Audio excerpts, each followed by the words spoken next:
Alright guys, I guess the old expression, just pull the band-aid off and run with it. Or the ever popular, boy, that hole ain't gonna dig itself. I've been putting off and kind of figuring around, trying to do a video about porting, kind of the steps I go through, some of the tools I use, burr sizes and shapes.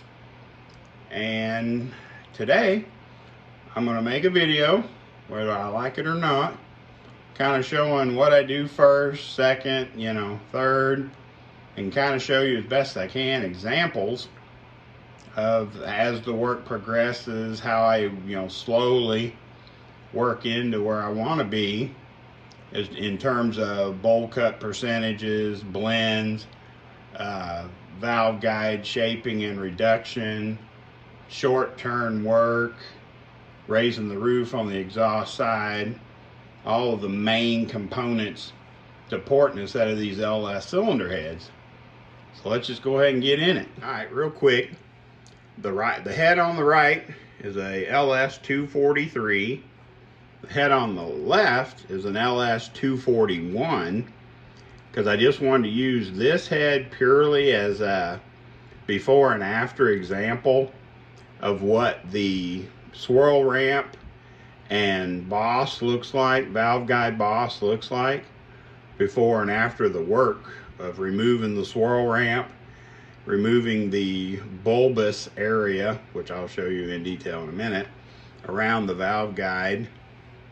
And then we'll talk about the blending and all the other work. First thing we want to talk about is your bowl cut. And your bowl cut is basically this area below the valve seat going into the actual port. Okay, you're going to want to do a performance higher percentage bowl cut than what the factory comes with. Generally, I tell people to kind of shoot for 88 to 89% of whatever the valve size is on the intake side. You can, in certain circumstances, run a 90 to 90, I think. Now keep in mind, I'm going by memory here. When I was first learning bowl cut percentages, the maximum on a full out race cylinder head that was ever supposed to be used was 92% of your valve size, which gets this bowl cut really super close to your valve sealing angle. So I would not exceed 89, max 90% freehand porting. Now what I mean by that is, if you have access to a machine shop and you can center off this guide and perfectly pull this thing out to a 92 and have a, that margin, we're going to refer to the margin between your valve sealing angle, how it rolls into the bowl cut. If you're going to go up to 92%, you better be super careful or have a mechanical way of precision cutting this bowl cut that big. Otherwise, you're going to mess up your seat. And at the very minimum, you're going to have a valve job to recut this seat, hopefully leaving enough material to fix it. So I try not to go over 89 to 90%. Like on my race, what I call race port, that flows over 300 CFM at 600 lift, I use 90%, okay? Because I'm not trying to ruin a valve seat. So when I do these bowl cuts, I'm going to rough cut it, staying absolutely below my sealing angle with my burr and cutting tool until I can get my 89% template to almost go in, okay? Now on this particular application, I'm using a 1 inch 800 thousandths, which is actually, I believe, 90% of a 2-inch valve. So what I do, now this is just to give you a visual, because this ain't the head I'm working on right now. But when you make your template by grinding down or machining down or lathing down, or whatever you want to call it, an old valve, this was an old 2-inch valve. No, actually this I believe was a 189 valve that I ground down using a drill and a bench grinder until it was the size I needed to be my template for porting 2-inch valve cylinder heads. But what I'll do is I'll open that bowl cut until it almost goes through. I don't want it to just, because like I said, this is my race port. I don't want a 90% to just fall through the hole, because then I'm starting to get the hole beyond the 90% that I'm shooting for. So what you want to do is do your bowl cut, and what I recommend is never working the bowl cut above 50%. Like if you think of this port or as a circle, don't try to cut any higher than 50% on that. When you have the head at this angle, you're going to work this side. Then you're going to flip the head over and work the other side. The reason for that is, and I don't care how careful you are, when you start climbing this area beyond the bottom 50%, you're going to hit that stupid seat.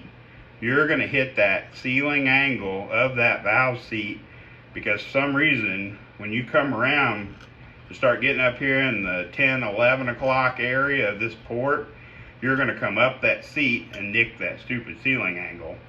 You'll do it on this side too. You'll come around, you'll think, okay, we're safe. Oh crap, messed up my seat. Okay, so just take it from experience.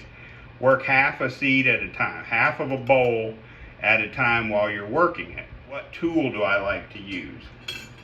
I have a 5/8 double cut. I believe that's considered a tree. That is not considered a flame. That is a double cut 5/8 tree burr. You ask me, why? Well, why are you using a 5/8 double cut tree on aluminum? Here's why. This cutting surface or cutting area from this machined surface right here on this is how you're going to be able to tell where you're touching the actual valve seat. Okay, when you put this tool down in the bowl and you allow this, let's call it 150 to 200 thousandths of this burr to start working the bottom half of this hardened valve seat, to start working into your bowl blend, or I'm sorry, your bowl cut, it works like this. You're in the bowl, like, see what I'm saying? You're going to be in your port, your bowl, and you're going to be working it.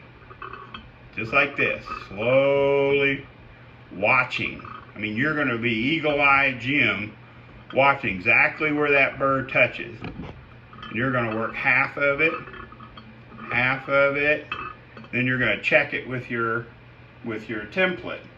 If you want, which I have done in the past when I'm doing the final work, you can actually color with either, I don't know, Sharpie marker or Dykem, the Dykem dye. I got some over on the shelf. But anyway, it's what they call coloring or painting the seat. And then you can actually install your guide or your template down in the guide. I don't know, push it through because there's a lot of crap down in this core head, but you can push this through, then almost like you're lapping in a valve. You can put a drill motor on the other side of this valve and spin it down into your seat that's been colored, and it'll actually rub off the line for you to port to where you know you're staying away from your sealing angle and you're getting your template diameter. I hope that's easy enough for people to follow. But you can color your seat drop your template down inside, and keep in mind, you are responsible to make your templates. So if you use a valve and you lathe it down, machine it down, whatever you do to make it round and make it the size you want, then you can use it to actually scribe in that template diameter on that valve seat using the Dykem and a drill motor. Like I said, I like to use the 5/8 double cut tree to do my bowl cuts. Now that's my kind of rough in. I'm roughing in with this, but I'll finish with a different tool later. Okay, I want to move on to talking about removing your swirl ramp and reducing the valve guide boss. Again, I do not dig, okay? I'm going to tell each and every one of you the same as I've always said. You do not want to dig in this area. Right below where I'm scratching this ramp, there's water, okay? Be aware. This area, right where I'm scratching that port, right below there is coolant.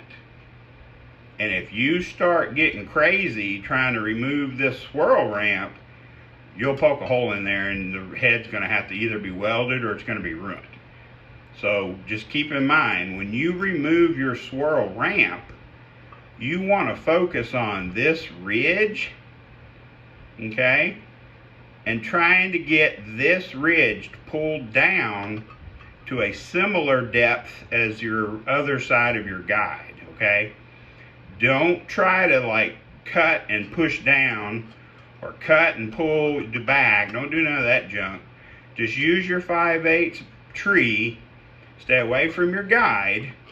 You know what I mean? When you set your tool in there, you're going to be literally on that one side like this. Oh crap. But you're going to use the cone area to get it started. When you get enough material removed, that whole 5/8 cone or tree will fit. And I'll show you that on the head next to it in just a minute.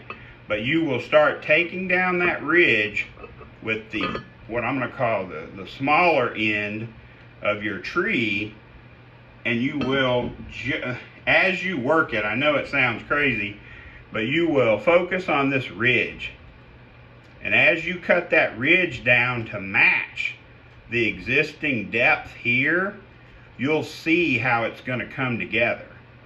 Okay, so basically what we're going to do is we're going to continue that flow there along that roof, that factory roof, skipping, because we're going to remove this whole swirl ramp from about here, wait a minute, from about here to here, that depth. This is all you have to remove.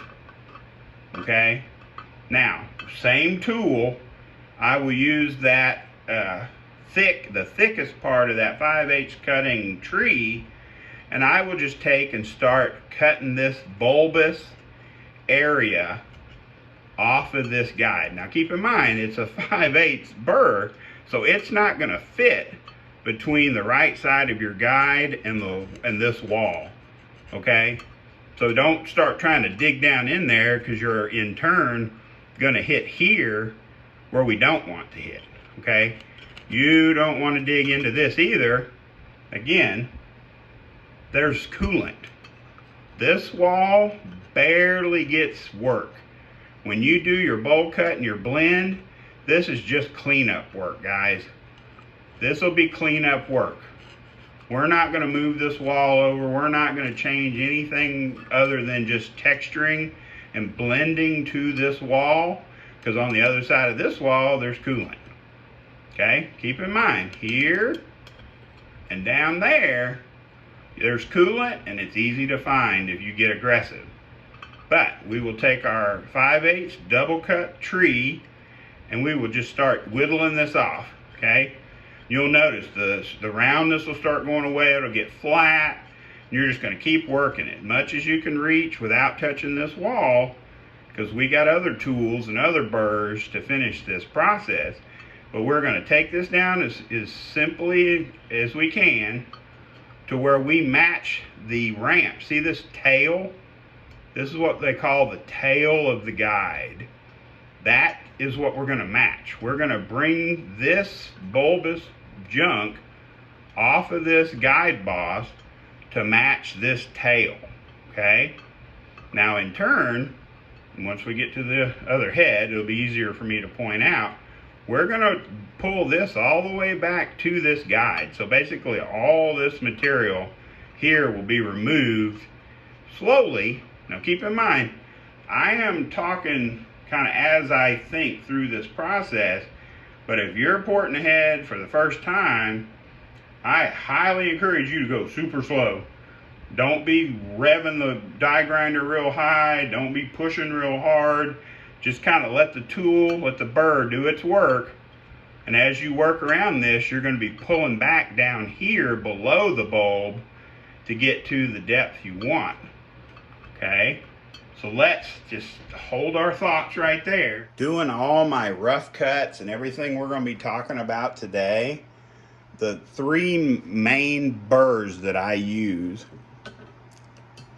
is the 5/8 tree double cut, because I know people have asked probably for years about what burrs I use, why I use them, you know, blah blah blah. These are just the burrs I've found that worked the best for me. I've found that this 5/8 tree is excellent for doing the bowl cuts and the rough cutting or rough work or for valve guide reduction. This tool will also be used when we raise the roof. And believe it or not, this curvature of this double cut burr is what makes it possible to work the roof of the exhaust port when we're raising it and get that blend nice and perfect. We'll get to that here in a minute. I also like to use this 1/2" double cut egg.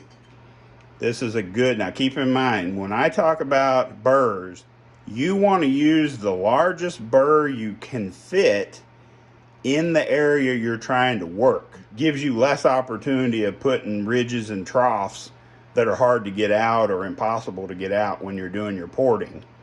So when you start looking at little 1/4 inch, 3/8 inch eggs, double cut eggs and stuff, which I do use, you have to be super careful with them.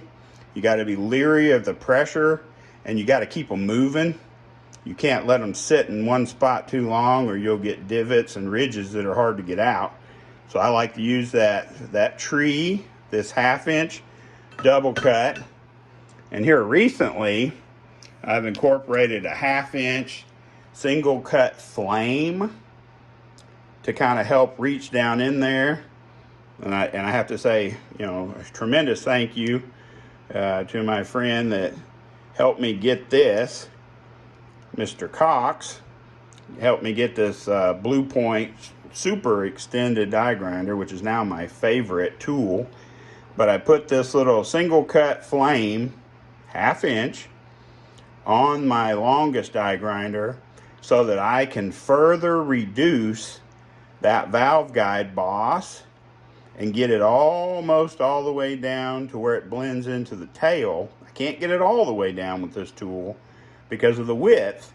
I start running into issues where I'm touching the valve guide boss and that outer wall that I don't really want to mess with, or I end up reaching down and touching part of the roof that I don't want to mess with. But this works good. It's a fast cutting tool. So just remember, anytime you go to a single cut, even with this fine of a flute, it'll remove a lot of material really fast. So again, watch your speed, watch your pressure, watch where you're cutting and keep it moving. Got to keep it moving, guys. Now, when I get all my rough cuts done and I start kind of moving into the blending part of it, yes, I use the 3/8 double cut egg on the 6" shank. I think you can get these in like 6, 7, 8. You can get them in super long shanks, but you got to be careful, again, with your pressure because the longer your shank, the easier it is to see what you're working on, but they're really easy to bend. If you put too much pressure on this thing, it's going to bend and it's going to start going, and then it's junk. I mean, it's super hard to try to straighten one of these out once they get bent. I'm just trying to focus on what I use on these LS heads to work these bowl cuts, reduce the valve guide boss, and raise the roof on the exhaust side. So let's zoom in on this 243 head so I can show you more about the process. Okay guys, I don't know why, but I am having a heck of a time fighting with this daggum tripod, trying to get this thing the way I want it, where I can show you what I'm doing. But I've got my 1 inch 800 thousandths template, right? So when I talk about doing my bowl cut, I do my rough bowl cut with my 5/8 tree. Then I will take my template and it'll almost drop through, right? But I want to show you, try to get my fat hand out of the way. If you put this down in there, get it centered, you can see light. See when I flick it, or I'm sorry, tilt it side to side, you can see light escaping beside it. So what you want to do is, when you have your finer cutting tool with finer control, you will take and re-round, I don't want to say re-round, but you're going to work your bowl cut to where this template will drop through there and it'll be equal reveal all the way around. Now, will it make or break your port job if it's not absolutely perfectly round? No, absolutely not. Anybody that tells you that's full of poop. So what you want to do is try to make it round as you can, and pass your template, okay? When I get done with this bowl cut, the actual blending and finishing, it'll be at 90%, okay? This thing will be at 90%, and then this is the process, guys. This is how you start working that bowl cut and then finish it on the blending side, okay? Now, let's move back to our valve guide boss reduction. Again, we're going to use that 5/8 tool, and if you remember, I said we're going to take that fat part of that 5/8 tree and we're going to focus on, you guys remember, right at here, you had a ridge, right? We had a ridge across here, so we use that tool to start moving, you know, because you're going to basically be going in and out like this with the smaller cone part of that tree until you start getting enough material removed to where you can get the whole thing down in here and just kind of do this number. Just take that angle, you'll see it. You'll start removing that ridge and it'll get shorter, shorter, shorter.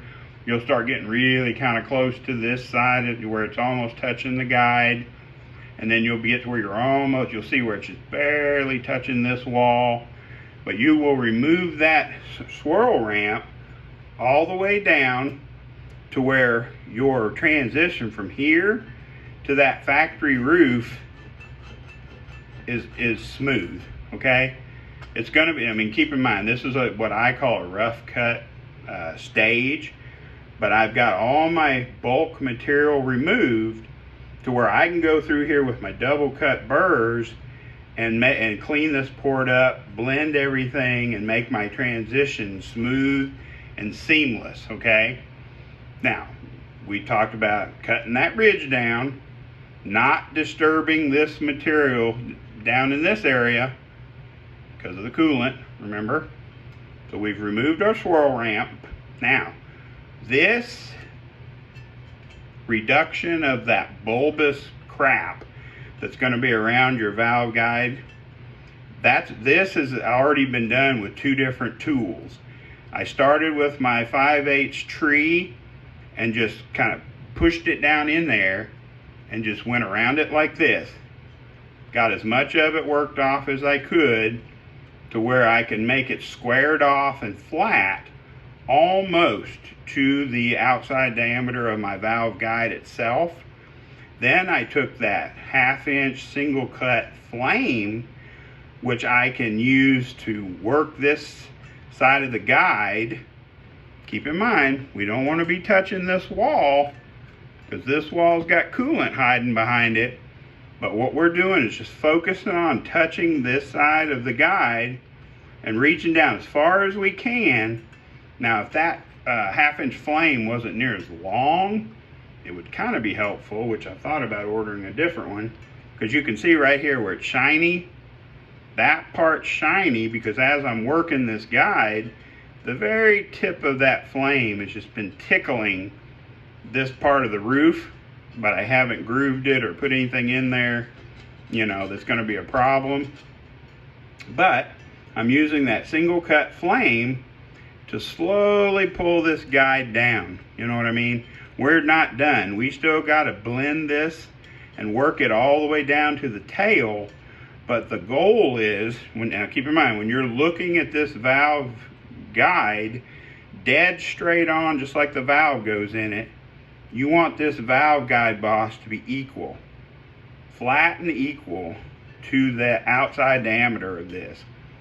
So you just keep working it slowly, slowly, slowly. Watch your speed, because your speed and your pressure are what's going to determine how smooth your burr is able to make this cut. If you don't move it quick enough, if you got too much RPM, if you're pushing too much pressure on it, there's all kinds of different variables that'll start putting divots and dents and little grooves and ridges in here. That's not what we want.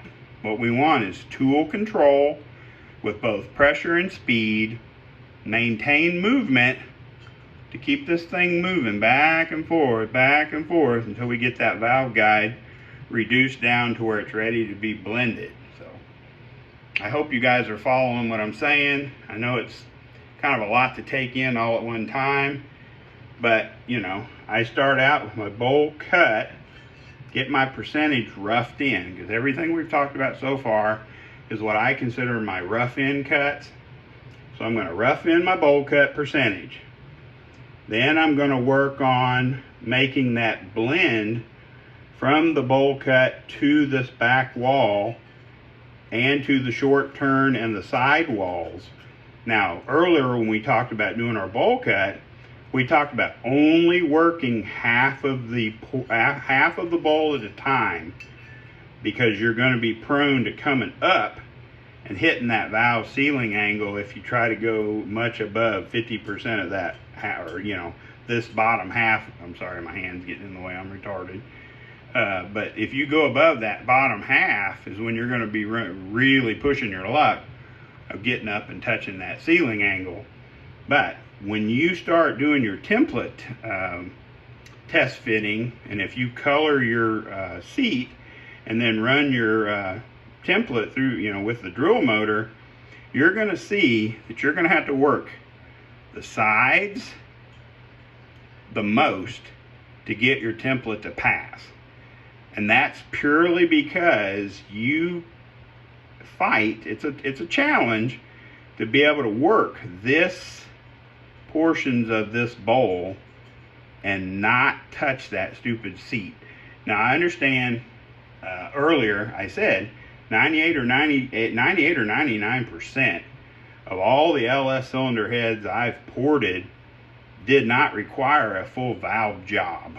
Okay, the seats, the quality in the seats that GM puts in these LS heads is very, very high. I clean them up. I clean up these seats, remove any rust or any, you know, issues.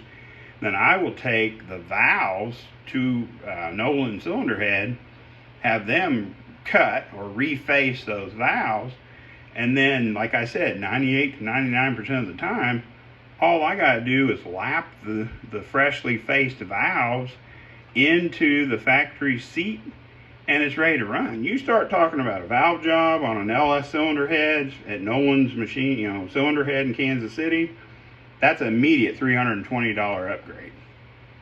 All right, which is fine. You know what I mean? I mean, there's absolutely nothing wrong with doing a CNC, I think it's just 3-angle, might be 4, but I'm pretty sure it's 3-angle CNC valve job $320 is a decent little amount of money to just have to add to your build cost. But if it makes you feel better, or maybe you have an issue where you have excessive rusting or pitting or some kind of issues with sunken valves, burnt valves. I mean, there are exceptions to this general rule where you may have to have a valve job. That's where that 1 to 2% comes in that I was telling you about. We've talked about our bowl cut, valve guide reduction. Then what I'll do is I'll come in here with that 1/2 inch double cut burr, and I'll start blending this.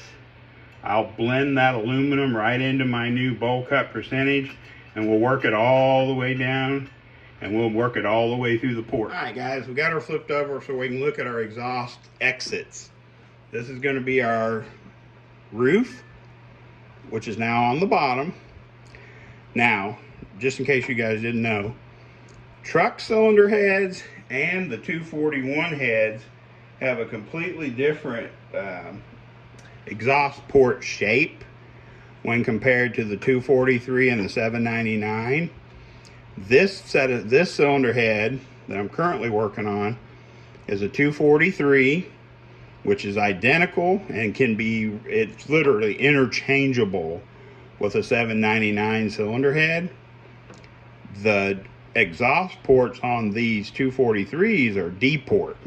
Okay, you got your flat and then your D. Well, when you look at a truck head, you're going to have a flat, a narrower exhaust port, and it's going to be more rounded. Okay, but for this example, I want to talk about coloring the top 2/3 or 3/4 of each port with Dykem. I properly affixed a GM MLS exhaust gasket, and then I will scribe the inside of that gasket on that top 2/3 of the exhaust port, because hopefully you guys can see this little scratch line, and we're going to zoom in here in just a second. But the main thing I want you to see that I do is I try to maintain that D port shape. Right, so now keep in mind, this is rough cut. We haven't finished anything yet, but you'll see I will pull the walls of this port out to just almost touching my scribe line. I leave just a little bit of material so that when I go through my finishing, when I'm blending this and doing my finer cut and finish work and sanding, because exhaust side, I'll sand it just darn near, mirror polished. I'm not going to claim it's mirror polished, and I'm not putting in that many hours, but I will get this thing as super smooth to the touch. So I want to leave myself just a little skosh of material to work with as I finalize this port. I've just always tried to maintain this D port shape and just leave this little area unmolested. I do it with that 5/8 tree. I literally, and I don't reach real far in, fat part of this burr, I'm gonna start pulling that down, pulling it down, and then that shape, that literal angle and shape is all done with this one tool. Transitioned perfectly to our new raised. Eventually blend into the bowl work that you did on the other side. You start exceeding 87% of your exhaust bowl cut, is that if you make that exhaust seat too thin, in other words, if you cut the bowl too big or remove too much material, that seat, especially on a boosted or nitrous application, will get so hot that that seat can fall out of the cylinder head. Okay, so the reason I talk about these percentages, especially on the exhaust side, and don't go over about 87%, is because the more you exceed 87%, the more you're rolling the dice and gambling that valve seat doesn't fall out of the cylinder head. Okay, guys, now we're going to talk about our exhaust bowl cut percentage. Trying to do the 87%. I've got a 1 inch 330 thousandths template start out life as some kind of valve. We cut it down, but I want to show you this thing has almost perfect reveal. This thing's fitting right in there. It's got a little bit of extra on each side. We'll get a measurement on it once we get her all done up. Because if you get it nice and square, she wants to hang up just a hair. Because what we're trying to do is leave a little bit of meat so that we can do our final work to get our bowl cut percentage where we want it. See, like right there, you get it kind of square to the guide, and it kind of wants to hang up a little. But that's exactly where I want to be at this stage of the porting process. I want that thing to be slightly undersized of goal, so that when I do my fine burr work, sanding rolls, all that, cross buff, whatever, that we end up where we want to be without having excessive, bowl cut. Now, when you start talking about blending, hopefully you guys can see this. They undercut that aluminum below the seat when they were plunge cutting the bare casting to install the seat. Okay guys, I got it set up on the tripod, no more Blair Witch Project. Alright, so now my job is to blend this back wall into this new performance bowl cut percentage. I have a little bit of leeway in this material to try to reduce this as much as possible, and then we will, make this as smooth and polished as we can during the finishing process. So again, we've done our percentage, or our performance bowl cut percentage, rough cut, so we still got to finish it. Now, what we did was took that 1/2 inch double cut burr, or egg, and we started blending it.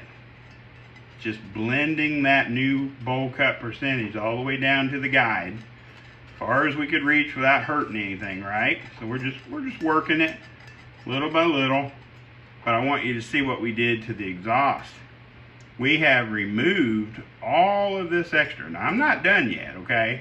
Don't think that this won't get smaller, because it will. But we are going to remove all this extra valve guide material. Remember we talked about the tail? Right there is your little short tail. Isn't it cute? Of your exhaust exhaust valve guide boss. And you want to just make that a seamless little ramp from the base of your tail all the way up to the actual valve guide itself. You're going to pull this material back. We're actually widening this area to reduce or make the path of least resistance, right?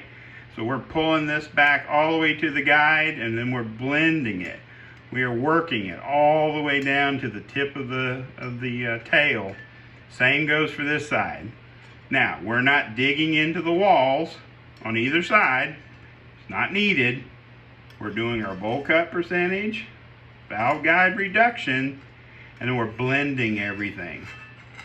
Smooth, seamless blending. Now, when you get to the short side radius, you're not going to take off any more material than it requires to smoothly blend it to your new bowl cut percentage. We're talking just very, very minute amount of material will have to be removed, because what I want to do, and hopefully you do too, is maintain that factory, it's not called a slope, what's the word for it? Radius, okay? A lot of people in the porting business, they call this a waterfall. Okay, when you think of a waterfall out in the jungle or Niagara Falls or whatever, from your seating angle to your bowl cut, this should be just a nice, smooth radius, right? Well, LS cylinder heads come with an excellent short side radius.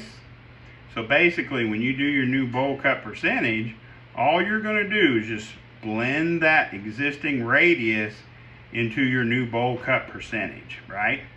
Now, on these sides, where your side walls, because you got your roof, then you got your sidewall, where that sidewall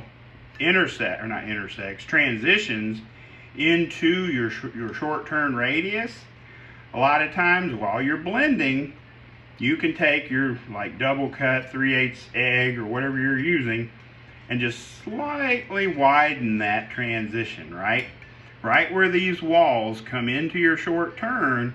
Slightly widen that little mouth, okay? And as you're working these cylinder heads, you'll see what I'm talking about. Matter of fact, let me flip this thing over so you guys can kind of see it. Okay guys, just real quick, it's kind of hard to show you and get the lighting right, but when you look into this port, you'll see where your bowl cut, that's your new bowl cut percentage, and you're going to start working it or just blending it into your short turn here.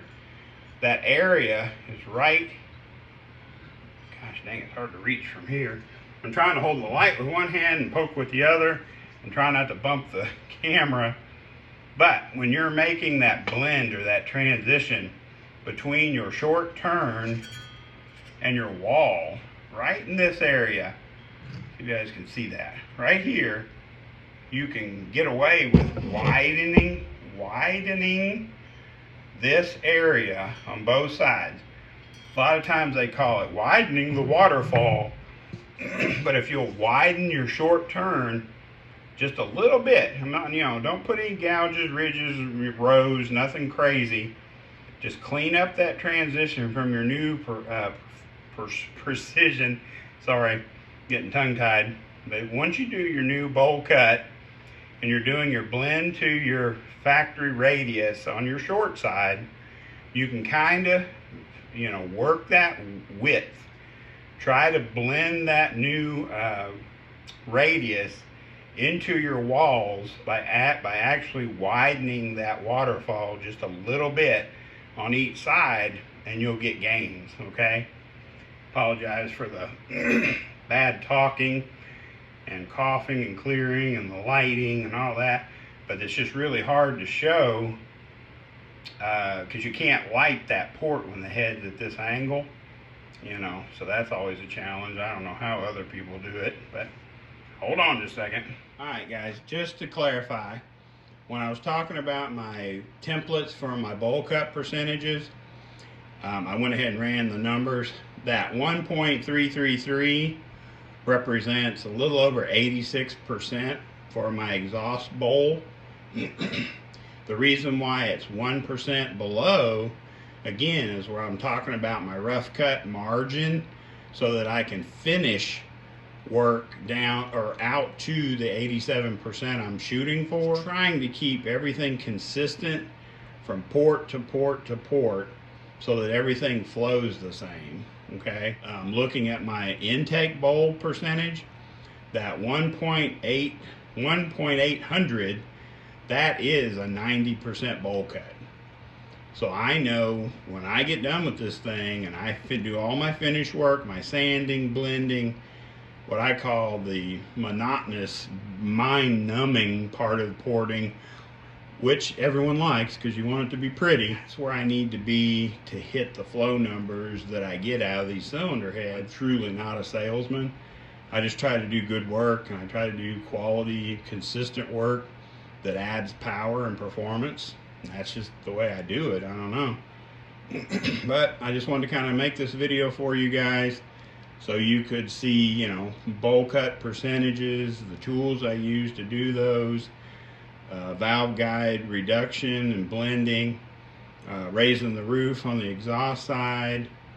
I mean, these are just your basics. Like, this is literally the bread and butter of how you make these LS Cathedral ports flow big numbers, and it's not rocket science. Now, it does take practice. People talk about, being able to control. My biggest thing is patience, tool control, having the right burr. And I've always said and will always say, if you get frustrated, walk away. If you feel like you're anxious and you're like wanting to get this done, and oh my God, this is taking so long, I just can't stand it, walk away. Because if you get anxious, if you start working too fast, you will hurt, you'll mess up the cylinder head. I mean, that's just the reality of porting, especially on aluminum. you will jack something up if you try to rush it. You try to do too much in one sitting. Sometimes you just can only work so many hours at a time, and you go, okay, I need to take a break because I'm getting frustrated. I wish this process was faster. That's when you mess up a cylinder head. Okay, plain and simple. Anyway, enough rambling from the old bearded guy. This is porting LS Cathedral port heads.